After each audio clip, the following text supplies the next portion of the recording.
housekeeping items. So we're here today to talk about transition planning for students with chronic mental health issues. Hopefully that's why you're here to enjoy this webinar today. I'm Kelly Challen. I'm the Director of Transition Services here at NESCA, and I'm delighted to be here today with Dr. Lyndsay Wood, who's both a transition specialist and an occupational therapist.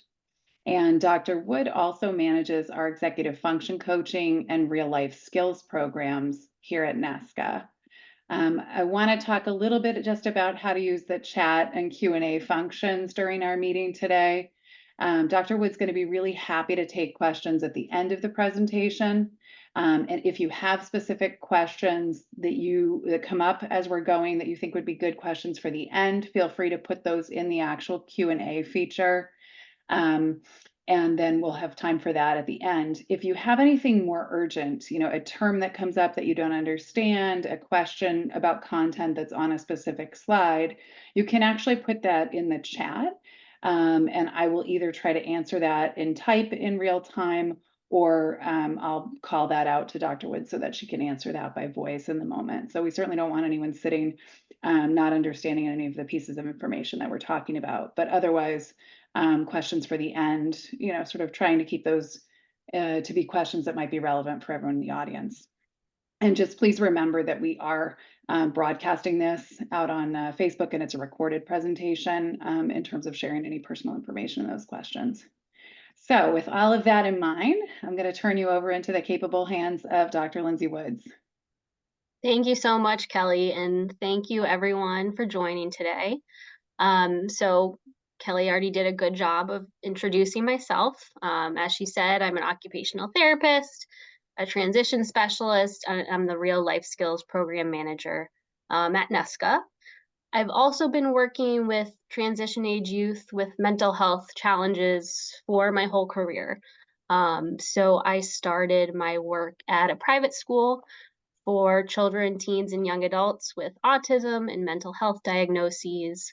And I've also worked in inpatient psychiatric setting before starting my work at NESCA. So today we're going to talk about transition planning for students with chronic mental health challenges. And this presentation was put together by Kelly Challen, as well as myself. So let's jump into it.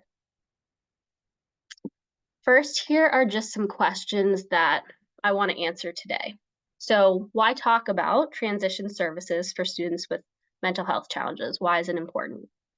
How do we define transition services and assessment? How do we conduct transition assessment for students who are too anxious or really too depressed to set goals?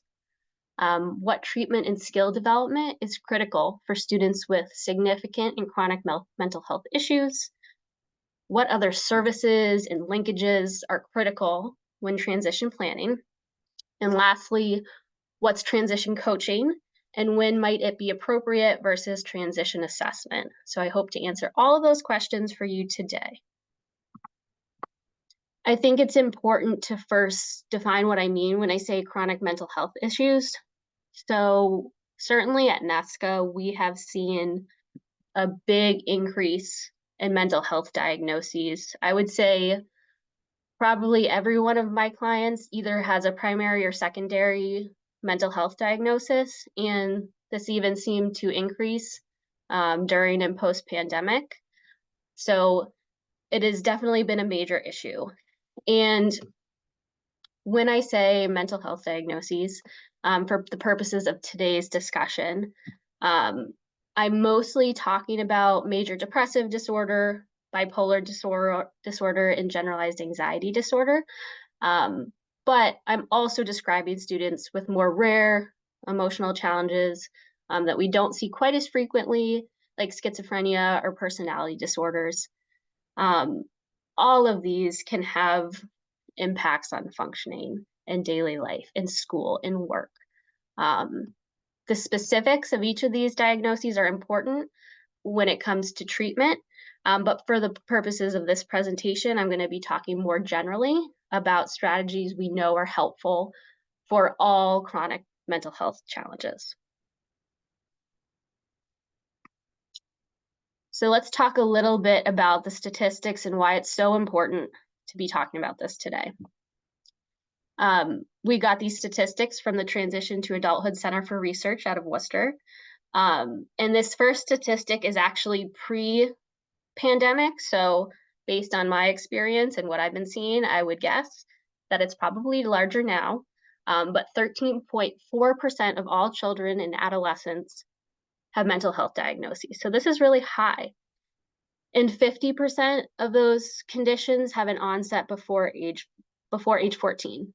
So why is this important?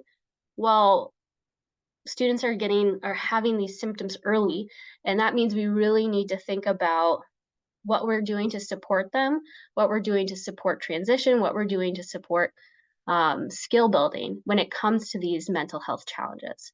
And 75% are actually the onset occurs before age 25. So this is something we really, really have to take into consideration when making a transition plan and thinking about skill building, is the impact of these diagnoses on our kids. Something else that I wanted to point out is that students with emotional disorders have the highest rate of school incompletion versus other special education disability groups. They also demonstrate the poorest school performance, which means poor attendance, poor grades, and we need to be thinking about what can we do to help them. Some other facts for you is compared to students on IEPs, students with emotional disorders are less likely to get along with their teachers or other students. They may be less likely to partake in organized extracurricular group activities, so less socializing in general, which we know socializing is so important for folks and for their mental health. They're more likely to take all classes in a special education setting, more likely to attend a special or an alternative school, less likely to participate in school-sponsored work experience, and more likely to be present but not participating during transition planning. All of this to say, there's a lot of skill building and things we need to do to support these students. The pandemic had another big impact. We had already seen a trend of the mental health getting worse among high school students prior to the pandemic. And we've seen things only get worse after the pandemic. So more than 37% of high school students reported experiencing poor mental health during the pandemic. 44% felt persistently sad or hopeless. Fewer than half reported feeling close to people at school. And there were additional challenges that happened within the home when students were home for long periods of time. Unfortunately, some students were experiencing emotional or physical abuse within their home and they didn't have that escape to school, or there was economic instability, parents lost jobs, maybe they couldn't receive the treatment that they needed. I would love to say that all of this resolved, right, as soon as students were able to go back to school, but there have been a lot of long-term effects that I think have led to an increase in mental health challenges. So I want to define transition services and assessment for you.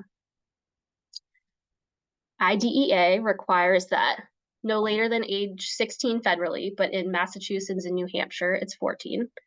A student's IEP must include the following. So there must be appropriate, measurable post-secondary goals based upon age-appropriate transition assessments.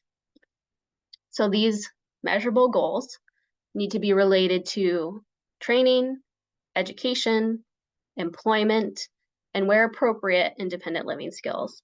Not everyone's going to qualify to work on independent living skills, but where appropriate, there can be goals related to those.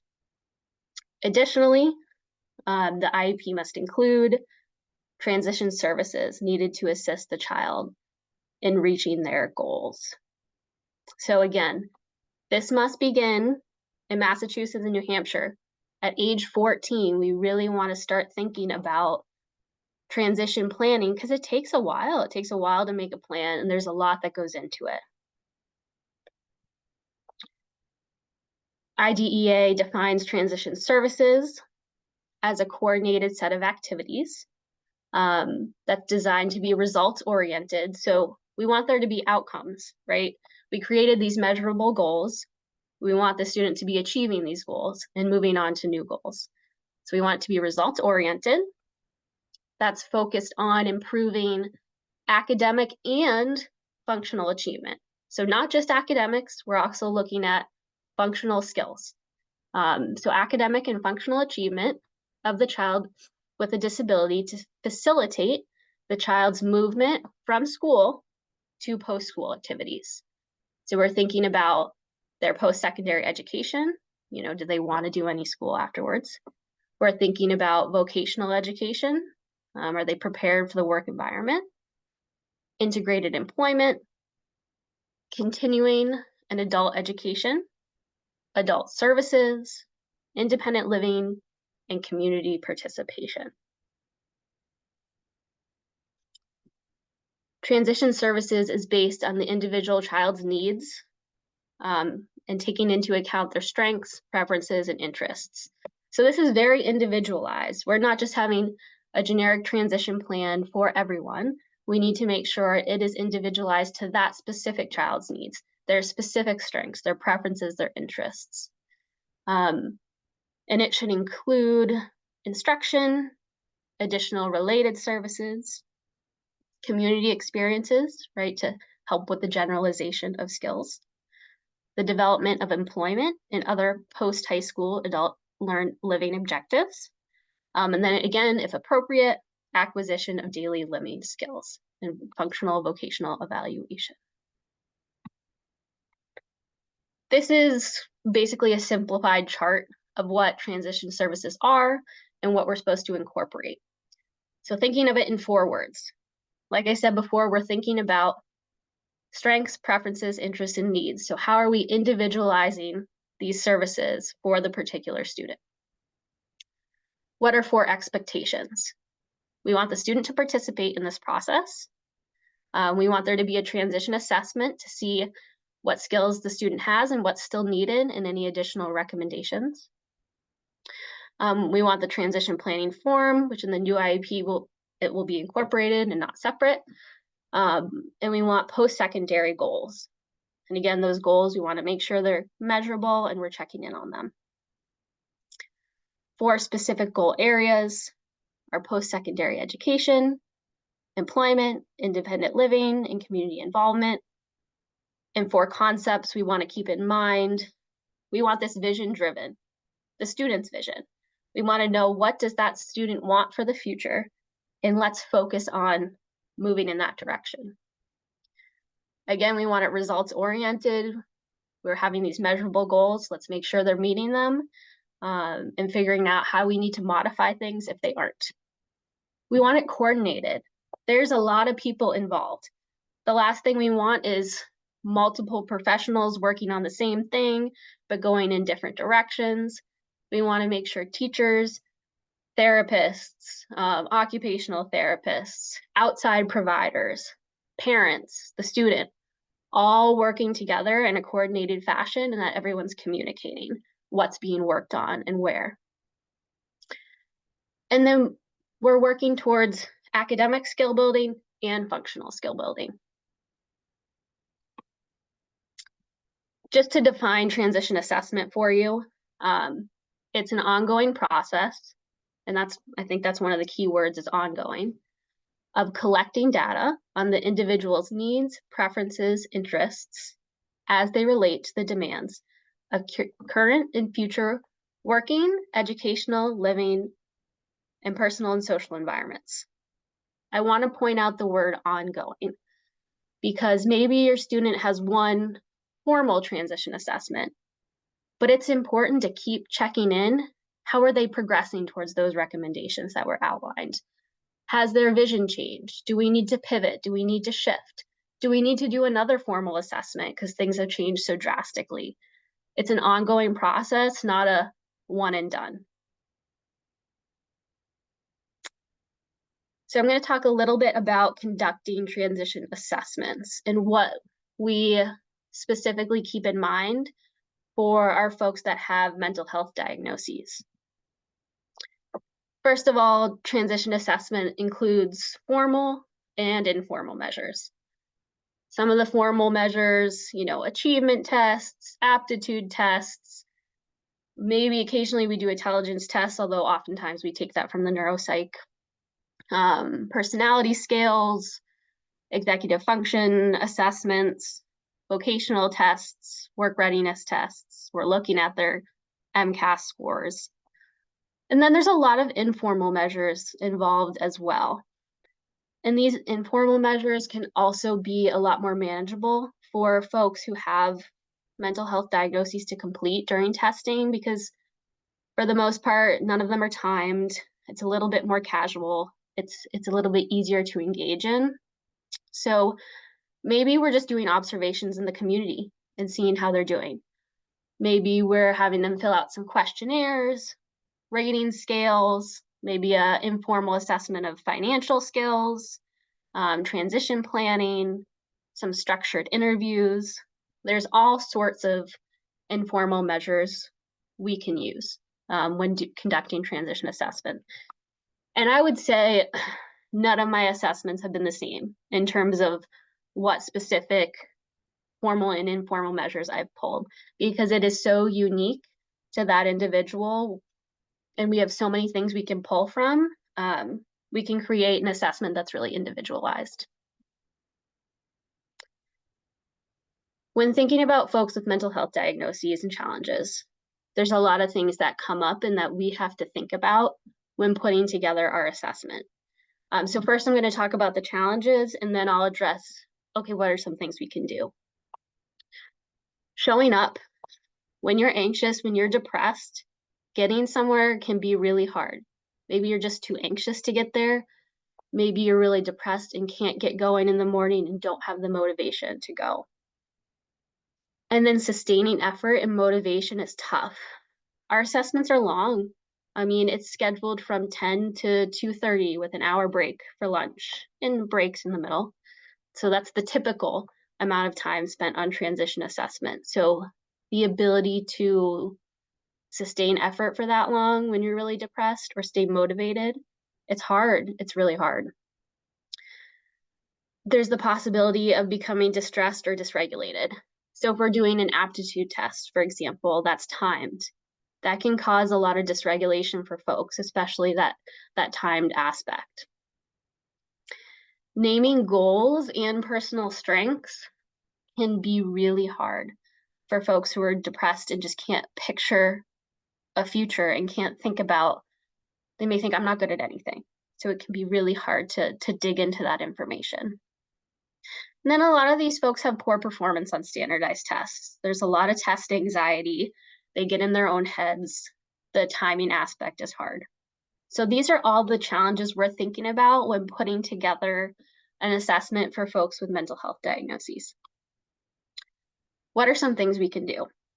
Number one, we're going to want to do a really thorough record review.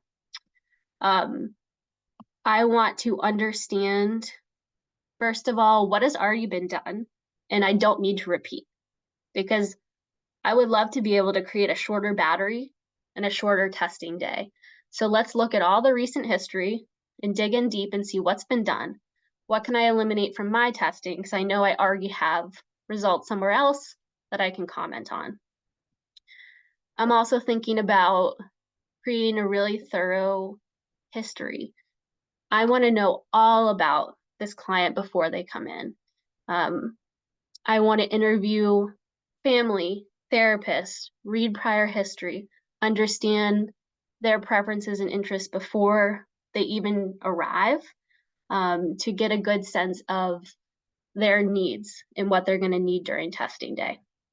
Are they someone who fatigues really easily? Am I going to have frequent breaks?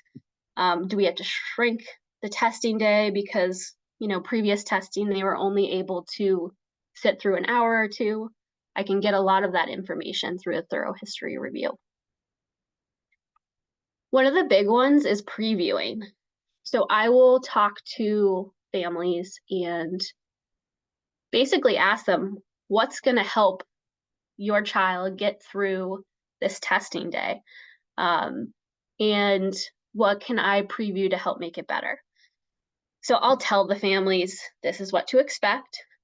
Do you think that's something your child could tolerate? Or we may do some aptitude testing. Is that something that they would be okay with?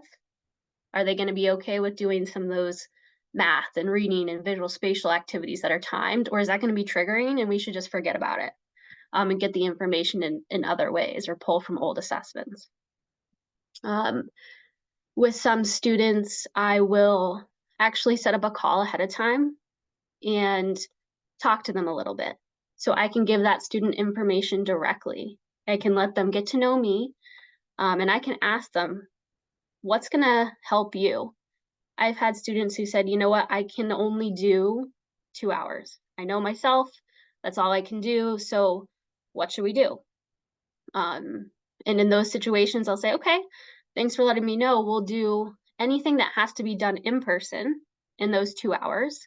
And then we can do the rest on Zoom. I always ask about sensory preferences and setting up the environment because a lot of students have sensory differences. So maybe I gotta adjust the lights. I always like to take the office with the temperature gauge for the whole office. Don't tell everyone. So then if my clients are like, it's too cold or it's too hot, I can adjust the temperature in the office for them. I'll put out fidgets because it can be tough sitting face to face, having a conversation for 40 minutes without something to occupy yourself a little bit. So I'll have fidgets, I'll have coloring pages if people like to draw while talking to me. It can really help folks open up. Sometimes I'll have alternative seating if someone needs to sit on a ball and that helps regulate them during testing. We can certainly do that. We can make lots of adjustments as needed to make the environment more comfortable.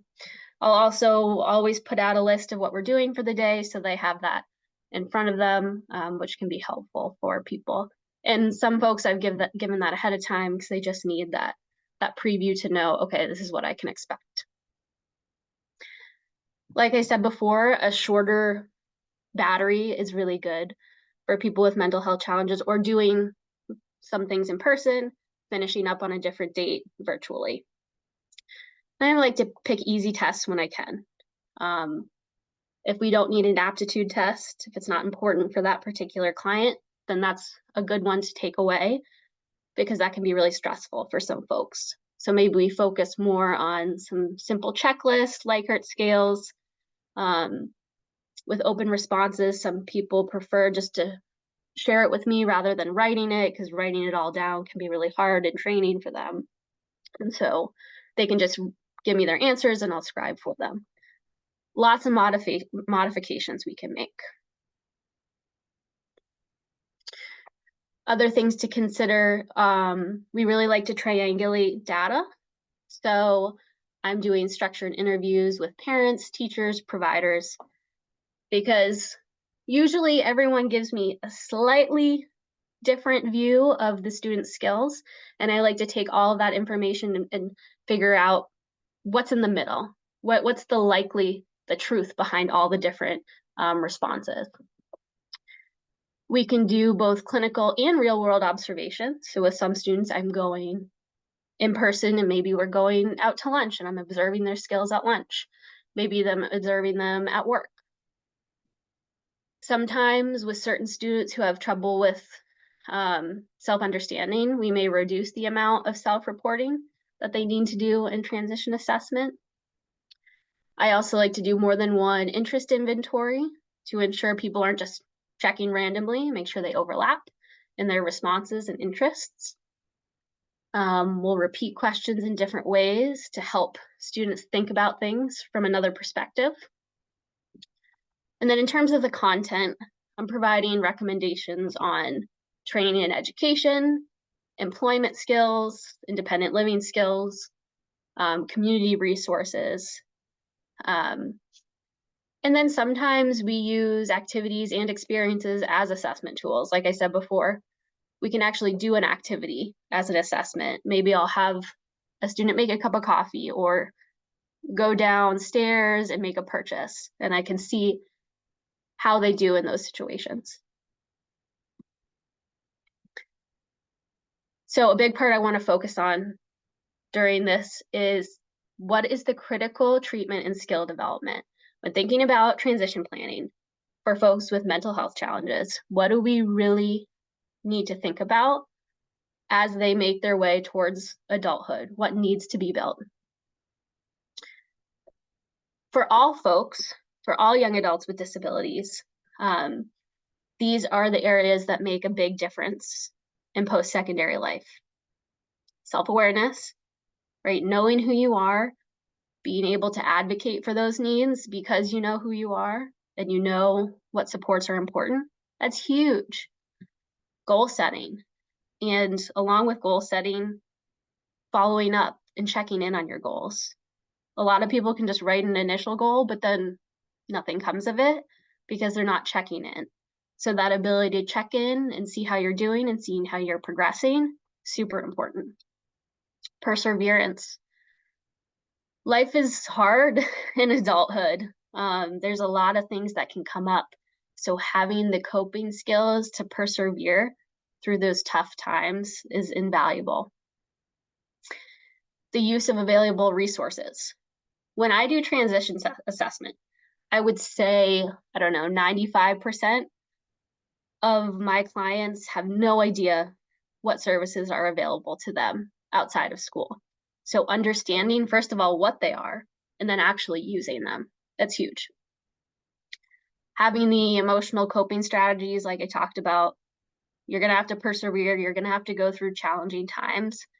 Having those coping strategies that you are able to generalize to the real world, really important. And then self-determination, feeling like you have control over your own life. So that's for young adults with disabilities in general. This is for specifically youth with chronic mental health challenges, and I'm going to go in depth into each of these, so I'll just briefly go over them. So coping strategies, really important. Psychopharmacological intervention, making sure they're on the medications they need. Health habits, relationships, meaningful employment, life skills, reducing tech and social media, efficacy experiences, and interagency collaboration. I will go through each one of these. So we want to make sure our teens that are going to be entering the adult world in a few years have the coping strategies they need. We want to make sure they're doing therapy, whether it's cognitive behavioral therapy, dialectical behavioral therapy, exposure and response prevention therapy, acceptance and commitment therapy. We want to make sure they have a place where they're building the skills that they need to persevere through challenging times and to cope with the ups and downs and manage. Most folks with chronic mental health challenges, there's going to be ebbs and flows of their mental health throughout life. There's going to be points where they just get really, really low. And that happens, and that's okay. But it's making sure they have the skills to manage that and the ability to know that it's okay to take a break at times. It's okay to step away and take a leave of absence from school. But then using their therapies, using their coping strategies to manage those tough times. Students will need to be able to recognize and anticipate emotional triggers, recognize when their emotions are building up. Want to make sure they're not ignoring those because that's when really bad things can happen. They need to be able to advocate for themselves in the moment. Maybe they're on the job and they can feel their anxiety building and building and building. And they need to be able to independently select a strategy in these moments, ask for help, use a calming technique, process with someone, take a break. You're at work and you're getting super anxious. You need to be able to advocate and tell your boss, I just need to take a quick 5-minute break. And then generalizing these coping skills from outside of their counseling sessions and into the real world. Psychopharmacological intervention, so medication, is really important. We want to make sure in those years, hormones are changing, a lot can change. During that time, we want to make sure they are on medication that best supports them. Additionally, we want to make sure they have a prescriber who can help them after high school. Medication management skills are huge. So if your child or student wants to go live at college, wants to live on their own, they need to have the ability to manage their medications. So during these high school transition years, these skills need to be worked on. So setting their own appointments and getting to those appointments, familiarity with insurance, where are my insurance cards? How do I provide insurance? Knowing their doctors and their doctors' names and their doctors' contact information. Submitting prescriptions to the pharmacy, picking up prescriptions on time, paying for those prescriptions, managing dosage amounts, calling in refills, remembering to take medication. A lot of clients I work with have mental health diagnoses, also have executive function challenges. So what are the strategies that can be set up so that they remember to take their medication? Are there technology tools they can use? They can use something like a pill pack that separates everything out by time, so they don't have to do that themselves. It comes in the pack. What are things they can do to make up for executive function challenges or mental health diagnoses that impact their ability to remember to take their medication? So in addition to medication and therapy, the treatment for mental health, there's a lot of other skill building that needs to be worked on as a part of transition planning for folks with mental health challenges. So one big one is health habits. We're talking sleep, diet, exercise. It's great to be able to establish just a basic self-care routine, maybe a morning and evening routine. Doesn't have to be anything significant, just making sure you're brushing your teeth, right? In the morning and evening, maybe washing your face, just little things you can do to care for yourself. Getting enough sleep. This is hard for students because students often have to get up earlier than anyone else. So it can be hard to get 7 to 9 hours, but getting as close as you can, limiting video games in the evening, trying to get into a habit of getting to bed on the earlier side. Eating a balanced diet, getting regular exercise is huge for mental health.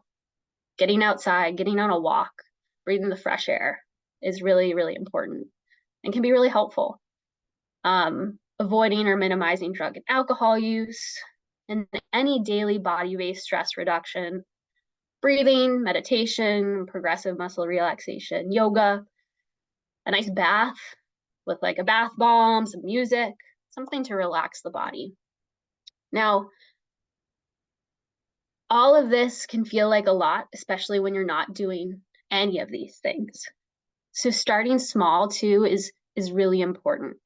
Like I wouldn't encourage a student all of a sudden to try and implement all of these things at once, right? It's starting really, really small and slowly incorporating new habits into your life. Because if you try and do everything at once, it's just going to fall to the wayside. So starting with 1 or 2, and then incrementally getting better at each of them, that's the best way to go about it. Because what we do know from research is having basic health routines do have a positive impact on successful transition from high school to college and employment. So it'd be great if this can be started early and slowly worked upon. Some additional life skills to think about, thinking about the transition to adulthood is, does your student have the ability to do some personal shopping, picking out clothing, toiletries, food, over-the-counter medications, in those moments where they're really depressed and they're having trouble going out and doing those things? Do they have strategies to manage that? Do they have someone who can help them? Managing a budget, Really important knowing if, oh, do I use shopping as a coping strategy? Let's work on that now. So when I'm off on my own, I'm not racking up all this credit card debt. Arranging transportation in any emergency, knowing how to make travel reservations, travel training in general, being able to navigate your surroundings, being able to get home, all important parts of transition planning. Relationships are huge. Connection to the community, feeling like you have a support system, feeling like you are connected is so, so, so important for people with mental health challenges. So during this time, while students are in this transition planning period, we want to make sure they're working on building their social skills if that's an area of need, so that they have the ability to navigate and build friendships, network, have interpersonal connection in their adult life. Because there's so many folks who end up isolated and lonely. So if we can build these skills early, that's amazing. That's really going to help students in the long run. We want to make sure they have healthy bonds with adults and they know who to turn to in needs of when they need help. Sometimes a mentor can be great because you don't always want to hear your parent nag you, right? So having that mentor to encourage your students, to encourage your children can be a really helpful resource. We want them to form bonds with peers, which sometimes is really hard to do. And a way to make it a little bit easier can be through maybe an interest-based activity, because just going up to someone and trying to become their friend is really tough. But if you start doing an activity like maybe your kid really likes D&D, maybe they really like art or a sport, getting them involved in something related to that interest can make it easier to connect with people. Or maybe they join a support group related to their specific mental health diagnosis. This makes it a little bit easier to connect and find community. Meaningful employment can be great. It's controversial. So it's controversial in the sense that sometimes you don't want to just push your student into getting a job just for the sake of it, because if it's not a good match, it could lead to a lot of distress and decreased self-esteem if it goes horribly. But if it's a positive experience, it can really, really increase self-esteem and confidence and build some of those job skills needed later in life. So when someone has mental health challenges, this has to be done really thoughtfully in thinking about what's going to be a good job that won't trigger significant anxiety, that they'll be able to handle the demands of, and that can bring them some confidence. Other things we need to think about during this transition time is vocational intervention.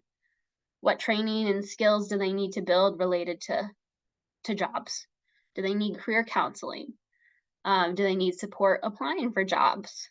Maybe they need a job coach to do some further exploration. And volunteer work can be a great starting point. Oftentimes, the responsibility of a paid job is just too much, too overwhelming. But volunteer work, a lot lower stakes, I would say. And you can maybe just do 1 or 2 hours a week. So it can be a very small commitment, but a good way to dip your toe into the area of work and dip your toe into higher levels of responsibility. Another important thing to think about when transition planning for folks with mental health challenges is reducing tech and social media time. You can do this by trying to increase offline areas and activities. So really support any emerging interests that are related to things outside of tech. Help them get outdoors, do outdoor activities away from technology. You also want to think about increasing real life social experience. I will say some students really connect, and the only way they're connecting with people is online. So that should not be eliminated, that there's power there, there's meaning and importance there to have your online social network. That can be helpful for people. But it's also great to try and make those real life social experiences. Because people who are just on social media all day can often feel even more disconnected and lonely. We also want to help students increase their own awareness of their tech use. So we want to make sure they learn to make their own pauses. We're not just guiding it for them. They're learning how to do this on their own, because otherwise, say you're just controlling their tech use. Okay, when they go off on their own, then they're just back to doing whatever they want. So having some self-awareness around it, having them take the data so your phone can tell you how much time you're spending on apps, have them look into that themselves and analyze it. They can use something like the Forest app, which is this app where you basically grow trees for the amount of time you're off your phone. You'll be growing trees, and once you're up to a certain amount of trees, they'll plant a real tree in real life. So there's some incentive to staying off your phone. Just setting limits around technology is also a great thing to do. Another important area is building efficacy experiences. So figuring out what are things that they can do that they can succeed in. A new challenge, like a just right challenge where they're going to succeed, or a leadership experience, or even just setting small goals and seeing themselves achieve it. So having these experiences that show them, oh, hey, I can do these things. I can meet my goals. I can be a leader. I can take on new challenges, and building up that self-esteem.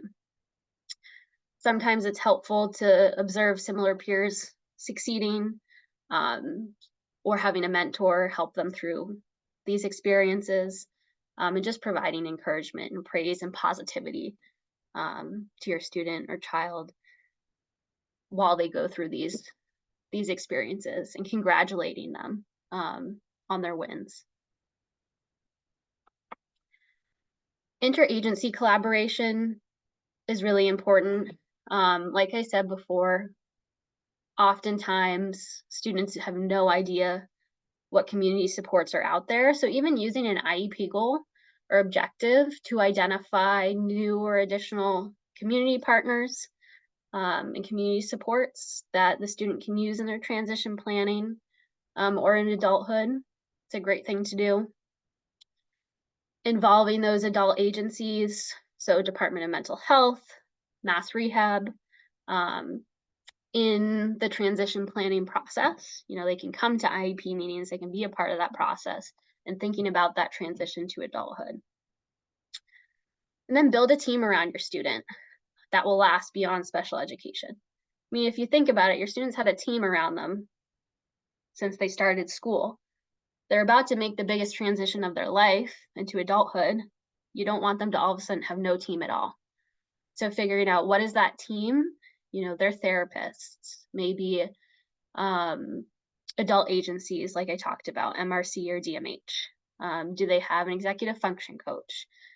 Are there any mentors in place? Their support groups, whatever you can pull together to create this team for your student for when they enter into the adult world, so they know who they can turn to, so they have supports and they don't all of a sudden feel completely abandoned as soon as school's over. These are just a list of certain agencies like Department of Mental Health, Folk Rehab, Priet's employment training through Mass Rehab. I'm not going to read through every single one of these, but different agencies you can think about getting involved, independent living centers, NAMI. And then on this slide, I just list some of the websites for some of those. The last thing I want to talk about is transition coaching. And you can think of transition coaching, it's kind of like an extended transition assessment, which also includes skill building. So transition coaching is 1 to 2 typically. So when I do transition coaching, and this is something that's offered by NESCA, when I do transition coaching, typically it's 1 to 2 30 to 60 minute sessions per week. If I'm doing 60 minutes, usually it's one session or two 30-minute sessions. Transition coaching can be a supplement to transition assessment, but it also can be in place of for certain circumstances. So transition assessments are really important when you need that documentation that says, these are the skills that my student has, this is what they still need, and these are the recommendations. Like, they really still need, someone needs to provide X, Y, and Z services to them. Having that documentation is really important for most students so they can receive the services that they need through their school. In some cases, it's okay to have transition coaching in place of that. For example, let's say your student is about to graduate or just graduated, no longer using special education services. They have significant chronic mental health challenges, and maybe they're just starting to flounder. So they've graduated high school, they don't have a clear direction. Maybe they didn't receive all the transition services they should have while they were still being provided by special education. And they need a transition coach to try and help figure out what's happening next. So that's a situation where transition coaching would be especially helpful. Also, sometimes it can be done in addition to. So maybe you had a transition assessment. Within that assessment, there was a number of recommendations, and you want, maybe the school isn't working as hard as you'd like them to on those certain recommendations. So you want someone outside of school to also be working towards your students' goals and building up skills. So like I said, this is kind of like an extended transition assessment that also includes skill building. So the nice thing about it is there's time for rapport building. And for students who have mental health diagnoses, it's really important to feel like you can trust the person you're working with.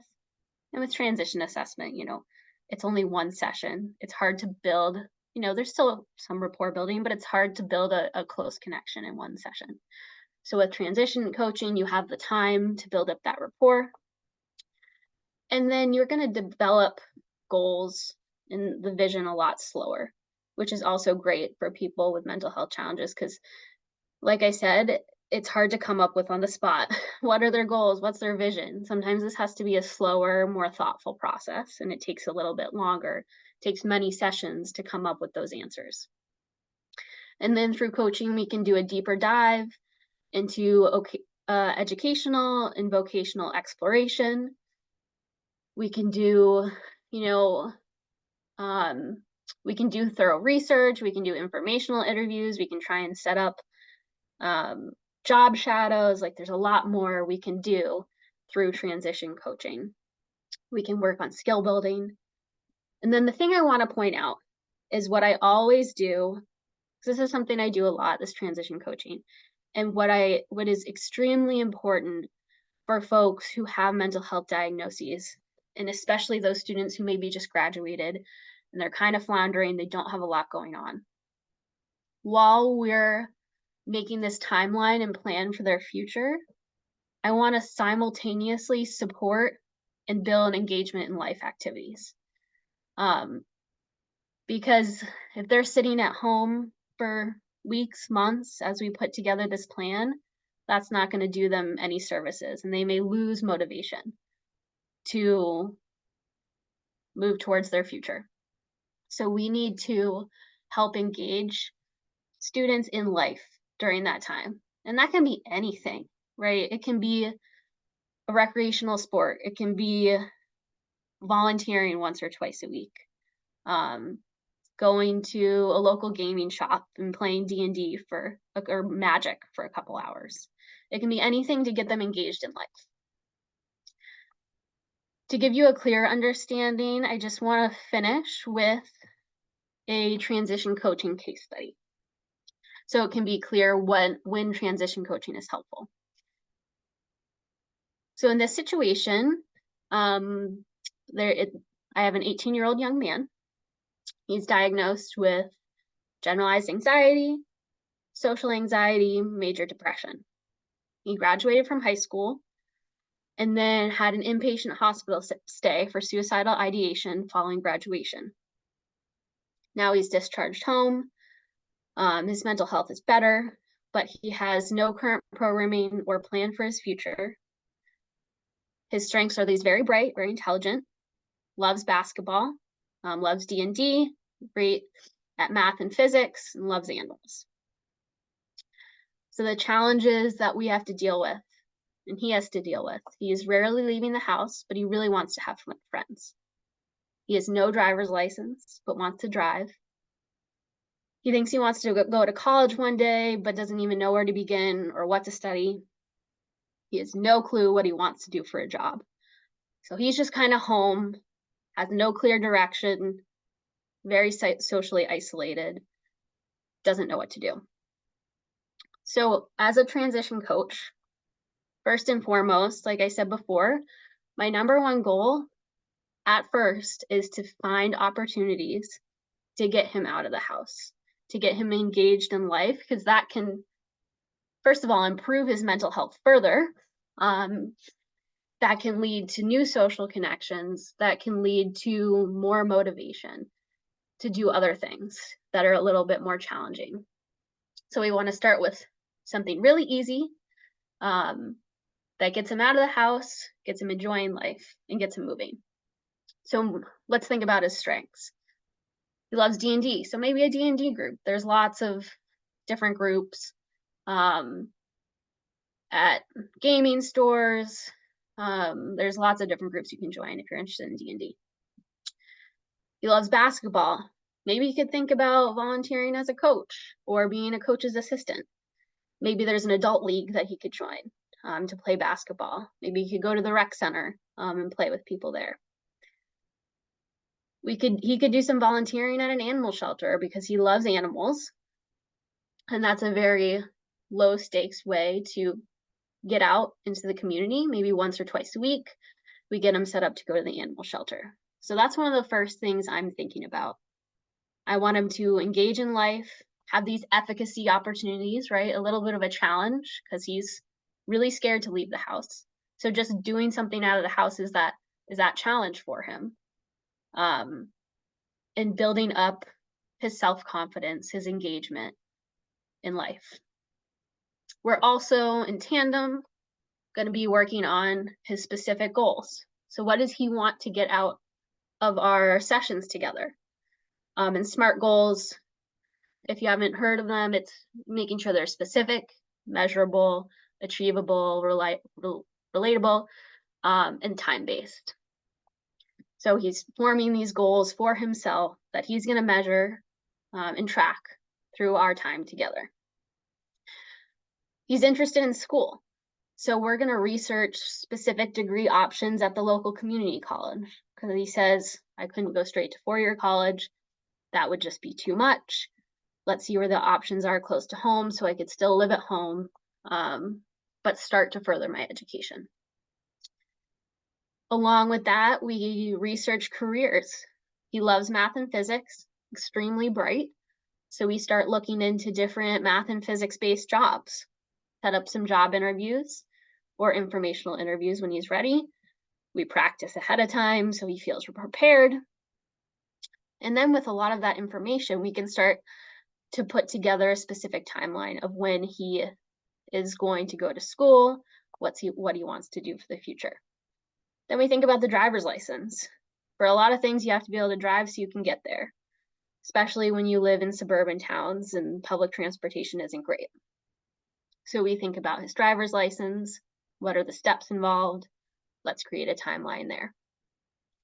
And then eventually he's ready to try one community college course and see how it goes. Something in an area of interest. It's great to start in something that you know the student can do well as a starting point. So something they really enjoy, they really like. And taking one course, seeing how it goes, were there areas that were challenging. Along with that, I'll always teach students how to advocate for their needs, how to set up accommodations, because that's so different from what it's like in high school versus college. So How do you get the accommodations you need? And I would go through that whole process. Let's see how, okay. So that's basically what a coaching case could look like.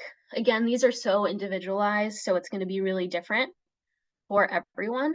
But this is a general overview of what a case may look like. And with there, I see I only have about 3 minutes left, and I do want to answer a few questions. So I am going to stop there and look at some questions. So let me see. If anyone has questions that you haven't asked yet, feel free to type those into the Q&A. I think I just see a couple here, but I want to make sure that we give time for anyone in the audience to type in as well. And also, this will be sent out, and I believe I'll have to double check. My email's on the first page, so if your question doesn't get asked or answered, feel free to email me, and I can answer those questions later.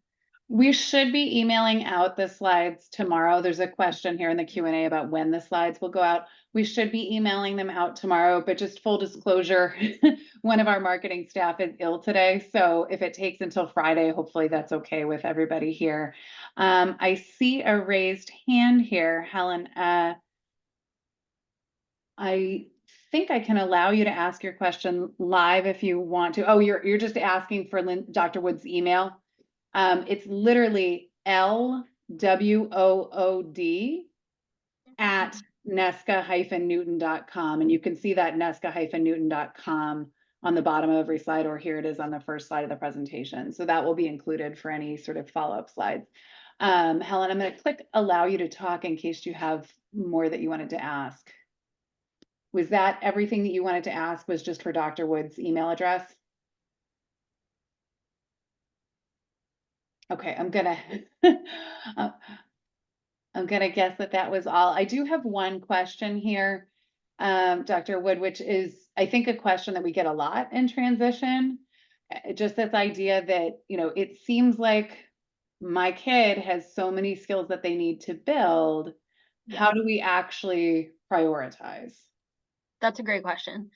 I think the important thing with prioritizing is, number one, starting small, because we want to build the student's confidence, right? So we want to start with something that we know the student can achieve. Along with that, we want to start with something that they want to achieve. So you may have in your head what the most important thing is, but the student may feel like something else is the most important thing. And a great starting point is working on that skill or goal that the student wants to achieve, because you're going to have buy-in from them. Maybe it's not the most important thing, right? But it's what gets the ball rolling, and it can start to build their own personal confidence and feel like they have control over their life. So picking something, number one, that's small, and number two, something that the student is really motivated to achieve. And there is no one correct or incorrect order of skill building. The most important thing is try not to do everything at once, making sure the student is motivated, and slowly eat away at some of those skills and work towards some of those skills. And it's a process. It's going to take a while. You're not going to, this is why we want to start it at age 14, right? We want to start doing these things early. But I would say those are the most important things for prioritizing. And then there's two other questions here. One is just asking if you can scroll forward again to the resources at the end of the presentation. Let's see. And then was it this page or slide 31 or slide 32? I don't know if the yeah, I'm the last slide. So I guess going forward even more, I think it's to the references for the presentation. Oh, the references. Yep, this one right here. Okay. And then there's just one other question, if we have time. which is just that you talked a lot about transition assessment and different Mhm. ways of doing transition assessment, in terms of that being an important way to start this process and obviously important for legally for schools for transition planning. But how do you recommend helping a student to actually understand why transition assessment matters? Like, I feel like my kid would just refuse to come in for testing, is what the question says. Yeah, so I think oftentimes students have to go through a lot of testing, and a lot of it is not fun. A lot of it is maybe some more of that academic based testing. They have to do math skills, reading, visual, spatial. Um, so letting them know that transition assessment's really different and it's supposed to be tailored towards them. My goal is to figure out their vision and figure out their goals. So it's really centered around the student themselves. So letting them know that information. And if your student is one who timed activities and assessments aren't for them, that's something you tell me ahead of time and we won't do any of that, right? We can focus on more of the informal measures, things that feel a little bit more tolerable, having them rate their own skills, and explaining to them that they won't have to do any of the school-based academics during assessment. It's really just trying to understand what they want for the future, what jobs they may be interested in, having them rate some of their skills. I mean, with someone like that, I can do a lot of previewing too, or an initial call, if that would be helpful.